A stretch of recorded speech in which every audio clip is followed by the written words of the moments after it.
यह सुनिश्चित करना पड़ेगा कि साउंड सिस्टम की आवाज धार्मिक परिसर से बाहर ना जाए।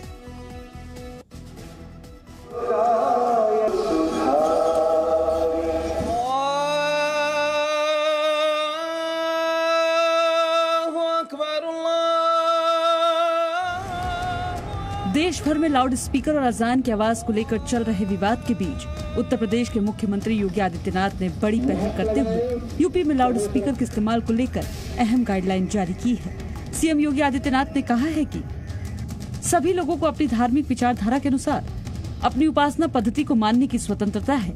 इसके लिए माइक और साउंड सिस्टम का इस्तेमाल भी किया जा सकता है, लेकिन ये सुनिश्चित किया जाए कि साउंड सिस्टम की आवाज उस धार्मिक परिसर से बाहर न जाए। मुख्यमंत्री ने कहा कि साउंड सिस्टम के इस्तेमाल की अनुमति केवल इसी शर्त पर दी जा सकती है कि इससे दूसरे लोगों को कोई असुविधा नहीं होनी चाहिए। इसके साथ ही नए धार्मिक स्थलों पर माइक और साउंड सिस्टम लगाने की अनुमति न दी जाए। सीएम योगी ने प्रदेश के सभी पुलिस अधिकारियों से इस गाइडलाइन का सख्ती से पालन करवाने का निर्देश दिया है। सीएम योगी ने अधिकारियों के साथ बैठक में प्रदेश की कानून व्यवस्था का हाल जाना। उन्होंने अधिकारियों को चेतावनी दी है कि गाइडलाइन का पालन न करवाने पर दोषी अफसरों के खिलाफ सख्त कार्रवाई की जाएगी। ब्यूरो रिपोर्ट, जी मीडिया। तो ये योगी मॉडल है और योगी सरकार के निर्देश भी है। इसी को लेकर हम चर्चा करेंगे। हमारे साथ कुछ खास मेहमान हैं। मेहमानों से पहले आपका परिचय कराएं। यासिर जिलानी साहब इस वक्त हमारे साथ हैं, प्रवक्ता है भारतीय जनता पार्टी के। यासिर जिलानी साहब का बहुत बहुत स्वागत। अतर नईम हमारे साथ हैं, नेता हैं कांग्रेस पार्टी के। अतर जी आपका भी बहुत बहुत स्वागत। और मौलाना एजाज अतहर साहब भी इस वक्त हमारे साथ जुड़े हुए हैं, मुस्लिम स्कॉलर हैं। बहुत बहुत स्वागत है आपका भी। और मेरा पहला सवाल अतर नईम साहब आपसे है, क्या यह वाला मॉडल पसंद है आपको? आवाज उतनी ही रखी है जितना आप लोगों को सुननी है। बिल्कुल, देखिए बात मॉडल की नहीं है। सुप्रीम कोर्ट ने अपने आदेश में यही तो कहा था कि आवाज नियंत्रित हो, किसी को कष्ट ना हो। कोई पेशेंट है, कोई पढ़ रहा है, कोई कुछ भी काम कर रहा है, उसका अपना अधिकार है। और आप या बच्चा सो रहा है और आपने माइक बजा दिया। अब तो ये भी हद है कि ये धर्मस्थलों के अलावा टेम्पो में, ऑटो में, इसको मेरा सुझाव आप सरकार तक पहुंचाएं। ये बहुत अनिवार्य है। पहले पाबंदी थी। टेम्पो में, ऑटो में, बैटरी रिक्शा में, ई रिक्शा जिसे कहते हैं, इतनी तेज वॉल्यूम में, आज ही मैं मॉर्निंग वॉक पे देख रहा था, इतनी तेज वॉल्यूम में इवन कैंट के क्षेत्र में बजाता चला जा रहा है, कोई रोकना पूछना नहीं। तो ये सब बहुत गलत है। और मैंने आप ये कह रहे हैं कि आवाज कान में खटकती है, चुभती है। और दूसरी बात ये कि जो योगी सरकार ने अब गाइडलाइन दी है वो ठीक है। इवन सब्जी बेचने का ठेलिया वाला, कबाड़ी, भिखारी, रिक्शे पे भिखारी बैठा है, माइक लगा के मांग रहा है, ये क्या है? एक नियंत्रित होना चाहिए। सुप्रीम कोर्ट ने जैसा कहा था वैसे ही पालन सब करे और सरकार भी कराए। ठीक है, ऐसा मेरा मानना है। अब यासिर जिलानी साहब सवाल आपसे, ये निर्देश और गाइडलाइन लाउड तो है लेकिन थोड़ी सी क्लियर होने भी जरूरी है ताकि संदेश लाउड एंड क्लियर जाए। और वो क्लियर होना यह आवश्यक है कि क्या यह सुनिश्चित कराया जाएगा कि जहां लाउड स्पीकर इस वक्त लगे हुए हैं और जिस विषय को लेकर मूल विवाद है कि मस्जिदों से जो अजान होती है कई बार, उसको लेकर कुछ लोगों का यह कहना है कि उनको खलल पड़ता है, क्या वो आवाज नियंत्रित कराई जाएगी? इतनी की आवाज सिर्फ कैंपस तक रह जाए? देखिए राम मोहन जी, पहले मैं सबसे पहले एक बिंदु रख दूं कि loud speaker is not the essential part of Islam. ये बिल्कुल क्लियर है। तमाम भारत के जो मुफ्ती इकराम हैं, मौलवी हजरात हैं, रिलीजियस लीडर हैं, इस बात को मानते हैं। और कई बार छोटी अदालत से लेकर बड़ी अदालत तक ये मसला गया है और अदालतों ने टिप्पणी करी है कि जो मानक मापदंड है ध्वनि प्रदूषण को लेकर, जो डेसिबल तय करा है सरकार ने, उसी डेसिबल के अंतर्गत आपकी आवाज लोगों तक जानी चाहिए। दो पहलू समझने की जरूरत है। इसको क्यों हंगामा कर रहे हैं कुछ लोग, क्यों इसको एक दूसरा एंगल दे रहे हैं? क्योंकि जब इस्लाम की शुरुआत हुई इस दुनिया में 1440 साल पहले, तो उस वक्त इस तरह का कोई यंत्र नहीं था, कोई इस तरह की यंत्र का इजाद नहीं था नहीं, ठीक है, जिसका इस्तेमाल किया जाए। लंबी बात हो चुकी है कि वाकई आपकी धार्मिक भावनाओं को प्रकट करने के लिए, ईश्वर से आपको जोड़ने के लिए, अल्लाह से खुद को जोड़ने के लिए किसी लाउड स्पीकर की कोई जरूरत नहीं है। ये बहुत बात हो चुकी है। मेरा सवाल आपसे यह है कि क्या आवाज नियंत्रित करेंगे? क्योंकि गाइडलाइन तो आ गई है, लेकिन गाइडलाइन का पालन कितना होगा, यह सवाल है इस वक्त। आपको मैं राम जी यकीन दिलाना चाहता हूं जी न्यूज को, आपके माध्यम से आपके व्यूअर्स को, कि उत्तर प्रदेश की सरकार जो चीज तय कर लेती है 100% इसको नीचे जमीन तक उतारा जाएगा, और लोगों को समझाने की अगर जरूरत पड़ेगी तो जो सामाजिक कारकुन है उनके बीच में जाके लोगों को समझाया जाएगा। क्योंकि कन्फ्लिक्ट, विवाद अगर किसी भी धर्म के मामले में अगर आ गया तो वहां पे वैसे ही चीजों को खत्म कर देना चाहिए। ये मैं नहीं, ये इस्लाम का मैसेज है। ठीक है, मैं तो पूछता हूं मौलाना एजाज अत्तर साहब इस वक्त हमारे साथ हैं और उसको सरकार जी मैं लौट के आता हूं जिलानी साहब आपके पास, वापस लौट के आता हूं। मौलाना एजाज अत्तर साहब, ये ठीक लग रहा है कदम योगी सरकार ने जो उठाया कि आप अपनी आवाज कीजिए, लाउड स्पीकर बजाइए, लेकिन इतना बजाइए कि कैंपस में लोग सुनते रहें, आपका भी काम चल जाए, किसी को खलल भी ना पड़े?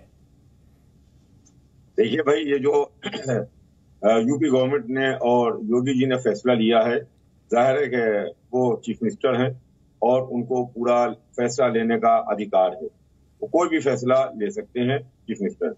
लेकिन मैं आपके चैनल पर एक बात बताना चाहता हूं कि देखिए, दो चीजें हैं, एक है अजान और एक है नमाज। लाउड स्पीकर के ऊपर नमाज नहीं पढ़ी जाती है जी, नमाज का ड्यूरेशन ज्यादा होता है, लेकिन अजान का 1-1.5 मिनट का ड्यूरेशन होता है। अजान दी जाती है, नमाज नहीं पढ़ी जाती। आपने कभी कहीं नहीं देखा होगा कि नमाज हो रही है और लाउड स्पीकर के ऊपर आवाजें नमाज पढ़ने की आ रही हैं। जैसे ही अजान खत्म होती है फौरन स्विच ऑफ कर दिया जाता है, उसके बाद कोई आवाज नहीं आती है। और उसकी भी देखिए जरूरत क्या है, हर चीज को जरा सा बुनियादी तौर से समझना चाहिए। लाउड स्पीकर की जरूरत क्यों पेश आई है, ये हमको समय का आदमी को एहसास करा देता है कि भाई देखो नमाज का समय आ गया है। क्योंकि नमाज एक टाइम बाउंड इबादत है, वक्त आता है और थोड़े समय के बाद में वक्त चला जाता है, लिहाजा टाइम के अंदर रहते हुए और जब टाइम शुरू होता है नमाज का, उस वक्त की ज्यादा फजीलत है, उस वक्त में नमाज पढ़ लो, ये इस बात की बताया जाता है। जहां तक कि अभी हमारे पहले वाले किसी प्रवक्ता ने कहा जी कि अच्छा, इस्लाम का एसेंशियल पार्ट नहीं है। मौलाना एजाज अत्तर साहब, आपने कितनी दुरुस्त बात फरमाई। जिस व्यक्ति को याद ही नहीं है, वो उसने आपकी अजान सुनी और सुनने के बाद फिर उसने वजू की, समय तो निकल गया आपका। तो जिस व्यक्ति को पढ़ना है वो पढ़ लेगा, जिसको अजान देनी है वो दे देगा। और एक बार आपको याद दिलानी हो तो समझ में आता है, आप हर दिन याद दिलाएंगे और इस तर्क के आधार पर, क्या आपको नहीं लगता है कि अब व्हाट्सएप का जमाना है? ये जब कॉन्सेप्ट आया होगा, जब लाउड स्पीकर नया नया आया था, आप लोगों को भी अच्छा शौक लगा होगा कि नहीं आवाज दूर तक जाए, लोगों तक धार्मिक प्रचार हो। अब व्हाट्सएप का जमाना है, उस पर ग्रुप बने हुए हैं, सारी चीजें टेक्नोलॉजी से ड्रिवन हैं, सब तक जानकारियां पहुंच रही हैं, और एक बार बच्चे को जो बता दिया जाता है ना नमाज कितने बजे होती है, अजान कितने बजे होती है, उसको याद रहता है, अगर वो व्यक्ति धार्मिक है तो। देखिए, आप जो व्हाट्सएप की बात कर रहे हैं, क्या ये हमारे हिंदुस्तान है, यहाँ बहुत से गरीब रहते हैं जिनके पास आज मोबाइल नहीं है, नॉर्मल टेलीफोन नहीं है। आप स्मार्टफोन की बात कर रहे हैं जिनके पास, मैंने आप कह रहे हैं कि लाउड स्पीकर जोर से बजेगा। मैं ये नहीं कह रहा हूँ लाउड स्पीकर जोर से बजेगा। इस्लाम ये नहीं कहता है किसी को, देखिए इस्लाम ये नहीं कहता है कि किसी को दिक्कत हो, इस्लाम ये नहीं कहता है किसी को परेशानी हो, इस्लाम ये नहीं कहता है, मजहब ये नहीं कह रहा है कि किसी को हमारी वजह से, इस्लाम की वजह से दिक्कत या परेशानी आए। अतर नईम साहब भी हमारे साथ है, कांग्रेस पार्टी के नेता हैं। अतर नईम साहब, समझाइए इनको, मौलाना जी को। ये कह रहे हैं कि अभी लोगों को ये बताने की जरूरत है, याद दिलाने की जरूरत है कौन से वक्त पे आपको अजान करनी है। देखिए, ये बड़ी अजीब सी बात है। सुप्रीम कोर्ट ने जो निर्णय दिया है उसमें न किसी एक के लिए कहा गया है, और ये न केवल अजान पर है, कोई भी ध्वनि प्रदूषण, कोई भी आवाज रात 10 बजे से लेके सुबह 6 बजे तक बहुत तेज गति में नहीं होगी। उसने भी हल्की आवाज में अलाउ किया है ताकि कोई जग न जाए, किसी पेशेंट को कष्ट ना हो। और दिन में भी इतनी तेज कान फाड़ू आवाजें, चाहे मैंने कहा ना किसी व्हीकल में हो, कोई म्यूजिक कार में बजा रहा हो, टेम्पो में, ऑटो में, बैटरी रिक्शा में, ट्रक में, लोडर में, क्या मतलब है? ये अपने आप भी सोचना चाहिए हर किसी को कि ये दूसरे को तकलीफ हो, कष्ट हो, ये बेहतर है। आदर्श आचार संहिता अपने लिए भी होती है, जरूरी नहीं है कि सरकारों के लिए हो, चुनाव आयोग के लिए हो। अतर नईम साहब, सही पालन, जो आपकी सोच है, अगर वो पूरी आपकी पार्टी की सोच हो जाए तो कितना सही होगा। उनको लगता है कि ये बीजेपी वाले लाउड स्पीकर विवाद लेके आ गए। शर्मा जी, ये हमारी पार्टी की सोच है। नहीं, आपके नेता तो कह रहे हैं बीजेपी वाले विवाद लेके आ गए। अब बीजेपी वालों की बात दीगर है, छोड़िए, ये मैं उनका जिम्मा कैसे ले सकता हूं। हमारी पार्टी यही कहती है कि सुप्रीम कोर्ट के आदेशों रिक्वेस्ट की है। हमारी पार्टी यही कहती है कि सुप्रीम कोर्ट के आदेश का पालन हो, उसकी पूरी व्याख्या पढ़ के सरकार उसका पालन कराए, ना पक्षपात करे ना कुछ, बस इतना है। यासिर जिलानी साहब, इत्तेफाक से आप जो तीनों पैनलिस्ट हैं वो मुस्लिम धर्म से हैं, इसलिए ये यासिर जिलानी साहब सवाल आपसे। देखिए, मेरा धर्म निजी है, सुन लीजिए, मेरा धर्म निजी है, बिल्कुल निजी। बिल्कुल बिल्कुल, मैं तो केवल अजान पे इसलिए बात कर रहा हूं क्योंकि अभी विवाद उस पे है। जो योगी सरकार की गाइडलाइन है वो तो सारे धर्मों पे लागू होगी, इसमें कोई डाउट नहीं। यहाँ बात करते हुए ना मैं हिंदू हूं ना मैं मुस्लिम हूं, एक देशवासी हूं, एक भारत का बेटा। मैं भी उसी लिहाज से बात कर रहा हूं, लेकिन चूंकि धार्मिक मामले, आप जाहिर बात है कि बचपन से उनका निर्वाह कर रहे हैं तो बेहतर समझते होंगे, बेहतर समझते होंगे। सिर्फ इसलिए मैंने कहा ये जिलानी साहब, मेरा प्रश्न सिर्फ इतना सा है कि मौलाना साहब जब ये कहते हैं कि लोगों को याद दिलानी पड़ती है, लोगों को बार बार बताना पड़ता है, ये प्रतिदिन आवश्यक है क्या? देखिए, मैं तो पहले बता दूं कि मैं प्रैक्टिसिंग मुसलमान हूं और उसके साथ साथ भारतीय जनता पार्टी का प्रवक्ता हूं, लेकिन मैं रोजे भी रखता हूं और नमाज भी पढ़ता हूं। रोजा चल रहा है। मैं जिस इलाके में दिल्ली में रहता हूं, बसंत विहार में, मुझे मस्जिद की आवाज नहीं सुनाई देती। तो मुझे मालूम है कि एक समय सीमा रोजे के लिए, एक समय सीमा नमाज के लिए तय है, चाहे वो फर्ज की नमाज हो, चाहे वो मगरिब की नमाज हो, जोहर की नमाज हो, असर की नमाज हो, इशा की नमाज हो। तो मुझे इस बात की जरूरत नहीं है कि मेरे कानों तक आजान पड़े। मुझे मालूम है कि आजान होने वाली है, मेरा रोजा किस वक्त खुलेगा, और ये बाकायदे इसका प्रचार प्रसार किया जाता है। तमाम जगहों से कैलेंडर दिए जाते हैं जिसमें लिखा होता है। तो मुझे नहीं लगता है कि इसकी जरूरत है कि आप बहुत बड़े आवाज में, अगर किसी को नापसंद है, और मैंने पहले ही कहा है कि इस्लाम के अंदर अगर कन्फ्लिक्ट किसी भी मुद्दे पे आ जाता है तो इस्लाम कहता है कि आप पीछे हटिए, जिद करने की जरूरत नहीं है। और आपने, राम जी, कितनी अच्छी बात कही है कि अपने खुदा को अगर आप खुश करना चाहते हैं तो आपको चीखने और चिल्लाने की जरूरत नहीं है। आपकी जो उनको याद करने का तरीका वो बड़ा निजी होता है, बड़ा अलग होता है, और जो आप अपने अंदर अपने भगवान और खुदा को की इबादत में लीन होते हैं, उनको किसी इस तरह की चीजों की जरूरत नहीं है कि उन्हें किसी एक पर्टिकुलर चीज पे आके हंगामा करे तभी वो अपने खुदा तक पहुंचने की कोशिश करेंगे। किसी धर्म में ये बात नहीं कही गई। ठीक है, मुझे लगता है कि उत्तर प्रदेश मौलाना एजाज अतर साहब को मैं इसमें लेकर आना चाहता हूं। बेहद शानदार। अतर साहब, वैसे हमने बहुत कम ऐसे मौलाना देखे हैं जो योगी सरकार की तारीफ करें या कहें कि बेहतर कदम उठाया गया है, लेकिन आप इस गाइडलाइन के पीछे अगर थोड़े से जाएंगे तो शायद आपको यह भी नजर आएगा कि जो ये कई जगह पे दावा किया जा रहा है कि हम सुबह उठेंगे तो हनुमान चालीसा बजाएंगे, भजन बजाएंगे, कीर्तन होंगे, इस गाइडलाइन के पीछे वो भी कहीं ना कहीं पीछे जाएंगे, वो काम भी नहीं होंगे। गाइडलाइन का मतलब सिर्फ ये नहीं कि अजान की आवाज कम हो जाएगी। आप इस बात को समझ रहे हैं कि ये बेहतर माहौल बनाने की कोशिश है? नहीं, देखिए, ऐसा है कि ये हिंदुस्तान है और यहाँ पर हर धर्म के मानने वालों को उनके धार्मिक रीति रिवाज और उनके धर्म को मनाने की आजादी है।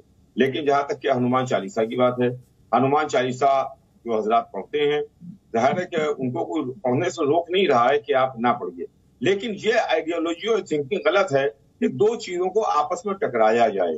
टकराना, देखिए, सही नहीं होता है। टकराने से इख्तिलाफ पैदा होता है। जी ठीक है, इख्तिलाफ पैदा होता है, आप ये कह रहे हैं। मैं वापस आपके पास आऊंगा, थोड़ी सी तकनीकी दिक्कत है, लेकिन ये इख्तिलाफ अगर हो तो फिर सरकार की क्या जिम्मेदारी है? मेरा प्रश्न इसके आगे का है, क्योंकि आपको समझाने जाएंगे व्यक्तिगत रूप से, आप नहीं मानेंगे कि नहीं मेरी आवाज कम नहीं हो सकती अजान की। आप किसी बगल वाले शख्स को समझाने जाएंगे कि हनुमान चालीसा, वो कहेगा हमारी भी उतनी आजादी, हम भी जोर से बजाएंगे। अब जब दोनों व्यक्ति नहीं समझ रहे हैं तो बतौर सरकार, बतौर चीफ मिनिस्टर क्या जिम्मेदारी है? नहीं, तो सरकार है, उनको फैसला लेने का पूरी तरीके से इख्तियार है, अधिकार है, उनको फैसला लेने को कोई रोक नहीं सकता है। जो अपने हिसाब से सरकार उचित समझेगी वो करेगी। जी, तो ये कदम ठीक है ना? आवाज थोड़ी सी कम कर लीजिए, क्या आपत्ति है? देखिए, आवाज कम करने का मामला नहीं है। मैंने एक दिन एक बात आप ही के शेयर चैनल पर कही थी कि 1440 मिनट होते हैं 24 घंटे में, उसके अंदर मुश्किल से 5 वक्त मिला करके 7-8 मिनट अजान का ड्यूरेशन है। और जहां तक कि सुबह को सुप्रीम कोर्ट गाइडलाइन की बात कर रहे हैं कि रात 10 बजे से सुबह 6 बजे तक सुप्रीम कोर्ट की गाइडलाइन है, बेशक उसका एहतराम करना चाहिए, उसको मानना चाहिए, फॉलो करना चाहिए, लेकिन जो कोर्ट की गाइडलाइन है उसको मंदिर, मस्जिद, गुरुद्वारे पर ना रखिए आप। तो सड़कों के ऊपर जो रातों को बारातें निकलती हैं बड़े बड़े डीजे बजते हैं, बड़े बड़े फुल आवाज में लाउड स्पीकर लगाते हुए लोग नाचते गाते हुए बारातों में शादियों में चल रहे हैं, उसको पर भी कंट्रोल रहना चाहिए। ऐसा नहीं है कि सिर्फ बेचारा मजहब कमजोर है उसको दबा दो, चाहे कोई भी मजहब हो, मजहब को दबा दो और किसी को ना दबाओ जी। शादी ब्याह को पर भी इस तरीके से अंकुश रखना चाहिए कि उसमें बहुत ज्यादा शोर शराबा और डीजे और साउंड ना हो। आपके सुझाव काम के सुझाव हैं और इन सुझावों पे अमल होना चाहिए कि जहां भी ज्यादा शोर शराबा हो उस पर कंट्रोल होना चाहिए। लेकिन एक प्रक्रिया होती है कि आपने इजाजत लेकर कोई काम किया है, एक प्रक्रिया यह होती है कि आपको प्रतिदिन कोई काम करना है। दोनों में फर्क पड़ेगा जिलानी जी? जी देखिए, एक तो मैं बता दूं कि जो हमारे को पैनलिस्ट कह रहे हैं कि मजहब को दबाना या मजहब कमजोर, कोई भी धर्म, हिंदू मुस्लिम सिख ईसाई, सब अपने आप में बेहद शानदार तरीके से मजबूती के साथ अपना अपना काम कर रहे हैं। तो इस तरीके से विक्टिम प्ले कार्ड खेलने की जरूरत किसी को भी नहीं है। और भारतीय जनता पार्टी की जो सरकार मौजूदा है वो तो सबका साथ, विकास, विश्वास और लाल किले के प्राचीर के बाद जब प्रधानमंत्री ने प्रयास की बात कही तो लोगों के साथ कनेक्ट किया, और लोगों के साथ कनेक्ट करने का मतलब है कि 135 करोड़ हिंदुस्तानियों के साथ कनेक्शन हो गया। तो आप अगर कोई आदमी किसी चीज पे आके समाज के अंदर, ये विद इन समाज का मामला है, इसका सरकार से कोई डायरेक्ट कनेक्शन वाली बात नहीं, लेकिन विद इन समाज और सोसाइटी में जहां हम रहते हैं उनमें अगर किसी को हमारे किसी एक्शन से उनको तकलीफ हो रही है और जिसमें कोर्ट भी आता है, तो हमें लगता है कि हम चीजों को अगर मानते हैं तो ये एक बहुत बड़ा संदेश भारत के लिए, जो इस वक्त की सिचुएशन है, जो हमारी दृढ़ इच्छा शक्ति से मजबूत भारत है, पूरी दुनिया जो वैश्विक मंदी के दौर से गुजर रही है, लेकिन भारत अपने आप को मजबूती के साथ खड़ा कर रखा है, जो नेतृत्व है भारतीय जनता पार्टी का। और स्वाभाविक तौर पर बचपन में एक बात पढ़ाई गई, आपसे सिर्फ ये रिक्वेस्ट है, बचपन में एक बात पढ़ाई गई कि आपकी आजादी है लेकिन वहीं तक है जब तक कि किसी दूसरे की नाक उसमें ना अड़ती हो। जहां किसी की नाक शुरू होती है यानी किसी दूसरे को दिक्कत होना शुरू होती है, वहां पर आपकी आजादी के साथ कुछ नियम कायदे भी लागू होते हैं। और अतहर नईम जी, एक मैं आपसे भी बात समझना चाहता हूं, क्योंकि एक तरफ तो ये गाइडलाइन है कि सभी लोगों को सभी धार्मिक स्थलों पर ये जो कम डेसिबल की आवाज है, सीमित आवाज की बात है, वो लागू होगी। दूसरी तरफ एक सरकार महाराष्ट्र में भी चल रही है, उन्होंने तो साफ कह दिया कि 100 मीटर के दायरे में कोई भजन नहीं बजा सकता, अजान होगी, बराबर होगी। तो क्या आपको लगता है कि बीच के रास्ते निकालने चाहिए, बजाय कि सीधे कुछ डिसाइड कर दिया जाए किसी एक धर्म के खिलाफ, किसी एक धर्म के साथ सरकारें चली जाएं? मेरा एक अनुमान है कि महाराष्ट्र की सरकार ने ऐसा कोई निर्णय नहीं किया होगा, और ना मेरे सामने आया है। नासिक की पुलिस ने किया है, अलाउ करे, वो भी महाराष्ट्र में है। नासिक की एडमिनिस्ट्रेशन ने, जी जी, हाँ, तो ये मुख्यमंत्री और मुख्य सचिव देखेंगे। अच्छी बात आपने उठाई, और जो एक के लिए होना चाहिए वो सबके लिए होना चाहिए, कोई पक्षपात नहीं होना चाहिए। ठीक है, ऐसा मेरा मानना है, और यही होना भी चाहिए। और यही योगी सरकार ने जो निर्देश दिए हैं, जो गाइडलाइन दी है, वो भी करीब करीब इसी के आसपास है। बहुत बहुत शुक्रिया, बहुत बहुत धन्यवाद आप सभी मेहमानों का हमारे साथ इस विषय पर चर्चा करने के लिए। और यहां वक्त एक छोटे से ब्रेक का है, आप देखते रहिए जी न्यूज।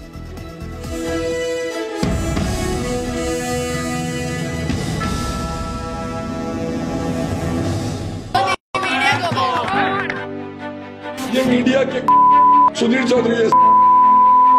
मैं फिर एक बार जी न्यूज कि अगर आप लोग बिला वजह के अगर ट्रायल करेंगे, याद रखो तुम्हारे नुमाइंदों को माइक लेकर फिरना मुश्किल हो जाएगा। और तुम सबको ज़ी-टीवी वालों, इंशाल्लाह तुम्हें पता चलेगा पाकिस्तान के फौजी जवान किस तरह इंतकाम लेते हैं, सर्जिकल स्ट्राइक्स क्या होती है, इंशाल्लाह हम तुम्हें पढ़ाएंगे। एक जहां आप रहते हो, जहां प्रोग्राम करते हो, अल्हम्दुलिल्लाह आपके हर सफों में हम बैठे हुए हैं। अभी तो सिर्फ केरला में आप पे हुए हैं ना, खैर अभी तो दिल्ली में भी होगा, बंबई में भी होगा, अभी तो पंजाब में भी आपके खिलाफ FIR होगा। भाई ठोकांगे ਅਸੀਂ ਤੁਹਾਨੂੰ ਤੇ ਤੇਰੀ ਵਾਰੀ ਹੈਗੀ ਹੈ, ਤੇਰੀ ਠੀਕ ਹੈ। DNA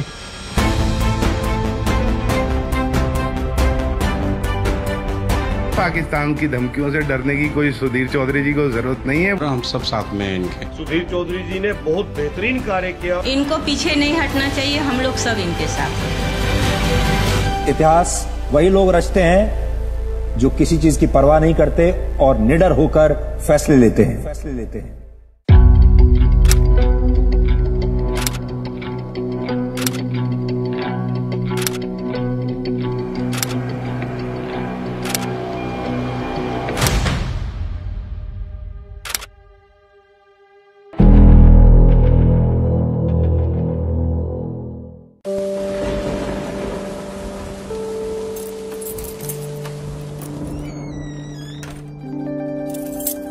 ये मेरे पापा हैं।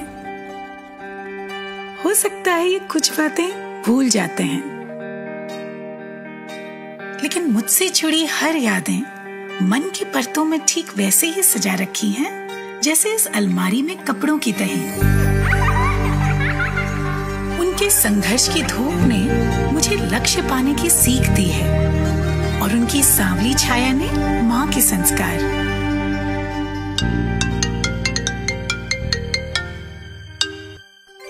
प्रणाम पापा। जीते रहो। आज तो हाँ पता है, आज आपके लिए बहुत स्पेशल दिन है। आज मैं आपको बहुत मिस कर रही हूँ पापा। इतिहास में ऐसा पहली बार हो रहा है जब लेफ्टिनेंट के परिवार वाले पासिंग आउट परेड का हिस्सा नहीं बन पाए, लेकिन कोरोना काल में 130 करोड़ भारतीय उनसे यही कहना चाहते हैं, विजयी भव।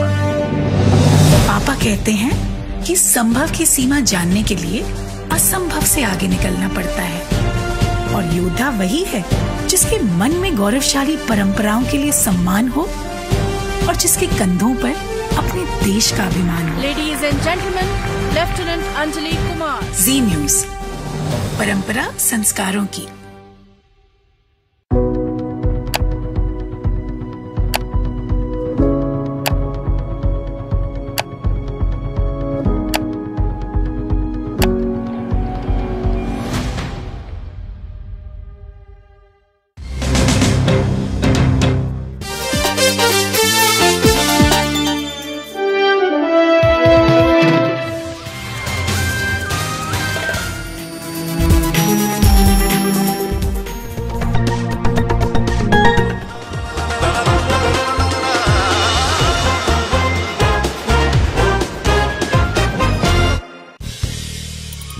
नया जी न्यूज ऐप अब बेहतर फीचर्स के साथ हिंदी अंग्रेजी के साथ साथ देश की अन्य भाषाओं में भी भारत और दुनिया की तमाम खबरों का अनूठा collection.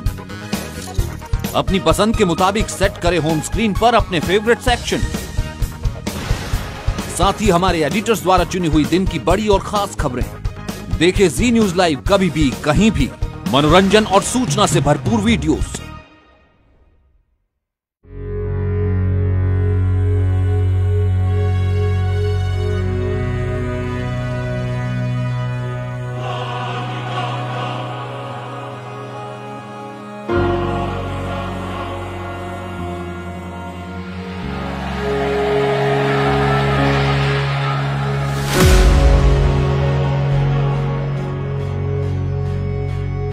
Good evening and welcome to Z News Bulletin.